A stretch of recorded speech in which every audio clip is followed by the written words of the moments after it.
Okay, well, thank you all for coming today and welcome to the Concord Museum's new summer program, Decorative Arts Sampler. My name is Erica Loam. I'm a curatorial associate at the Concord Museum. I'm David Wood. I'm a curator at the Concord Museum. And we are coming to you live from our Lisa H. Foote History Learning Center. This is the first of a 5-week course introducing you to decorative arts made and used in Concord. We'll end there and jump right into looking at our wonderful collection of ceramics. Again, if you have any questions, feel free to type it into the chat or raise your hand. So we're going to start at about the beginning of imported ceramics in the Concord area. You'll find out a little later that there was ceramics here even before the European settlers came, but this is an example of what might have been owned in Concord. This was owned in Concord somewhere around 1680 or so when it was made. And what it is a German piece. This is German stoneware. Stoneware is a clay body that's fired at the higher range of that temperature range that Erica mentioned, and it literally is as hard as stone. So this is a medieval technology, actually, that persisted. But here we are. Can we use the other camera for a second? I wanted to give you some sense of the decoration on this piece. Here's a wonderful sunflower and some foliage here. And this is actually wiggle work where you're just rocking your tool back and forth to make this feathering. But here is, in a way, here's our giveaway. That is a decidedly Mannerist looking mask. And Mannerist that's the late Renaissance. So this is high art finding its way into household ceramics. But it is the art of the West. Actually, this mask this particular one looks very like what's called a cloaca, which is a figure exactly like this where a sewage drains into the river. This is Roman stuff. So although when this was made, I said it's about 1680, the presence of manganese, this eggplant color is from manganese. That's a datable feature, and so it places this in not much before it, 1680 or so. The other, the blue is from cobalt, which you see earlier than that. But so this is made in Germany after Germany had already had some contact with the Far East, which we're about to switch to, but you don't see it in this piece. This is everything you see on here reflects German practice in ceramics from before, doesn't really show the influence of the Far East.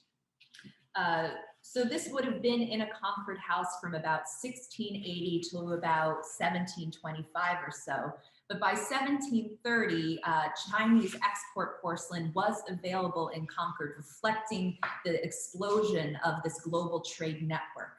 Well, I just want to note, because we are close to 3 o'clock, but we are concluding this program with a couple of really special interest objects. So I hope you'll stick around to the end, because these are pretty delightful and we want to talk about them. I would agree. So this is where innovation kind of goes off the rails, I tend to think.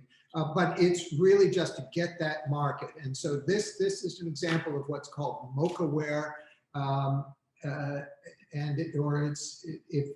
You can do this with solid clay bodies by mixing them together and then pulling wires through them. Then it might be called scrottled ware or agate ware. But here is the effect. It's all accomplished in the glaze. And so different colored glazes are pulled on, and then you pull a comb-like tool through it. You can do things like this if you're icing a cake, for instance. You get that same effect. And here they're doing it in in ceramics. And this mocha-ware stuff was hot. Again, this is made in Staffordshire by an infinite number of different kilns. Sometimes individuals can be identified, but mostly everybody's playing this game. And it doesn't stop there. These wares are properly termed fancy.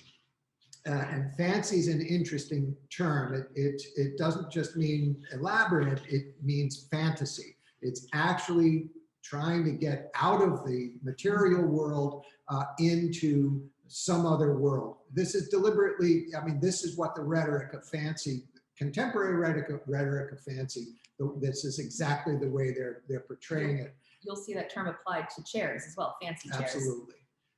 And these things are fancy in both senses of the term. And again, if we can look at the detail here, we'll see, interestingly, it's just like adding, what is it?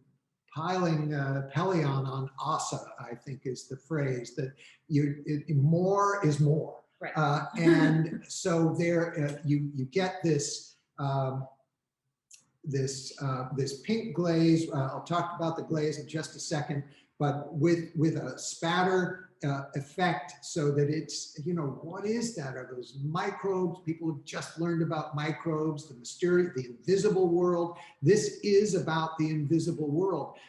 The writer on popular writer on early American antiques, Alice Van Leer Carrick, has a deathless line: "Pink luster is the apotheosis of all prettiness." And Alice Van Leer Carrick was dead right, I think. So but that's kind of it. This is meant to be over the top. And here's another example, again with this pink glaze, and this is called pink luster. This glaze is called pink luster. The luster part, you can see that shininess there, that metallic shininess to it. And that comes again from the atmosphere of the kiln. It's a reduction atmosphere that makes for this effect. This one also has transfer printing on it over the glaze. The glaze itself, the pink, and it's more, the piece is molded in the form of a shell. This is wild stuff. And the pink color actually comes from gold. There's a little bit of gold added to, there's almost always metal oxides added to glazes to give them the color. A little gold in this one, but again, when you get it to the right temperature and just at that moment, take all the oxygen away, your gold will go pink for you like this. And these two pieces that we're talking about as fancy, as otherworldly, and all like that, very appropriately came from a transcendental household in Concord. Both of these pieces belonged in the Thorough family. So it just goes to show whatever your preconceived notions of the 18th and 19th century, this kind of blows it out of the water.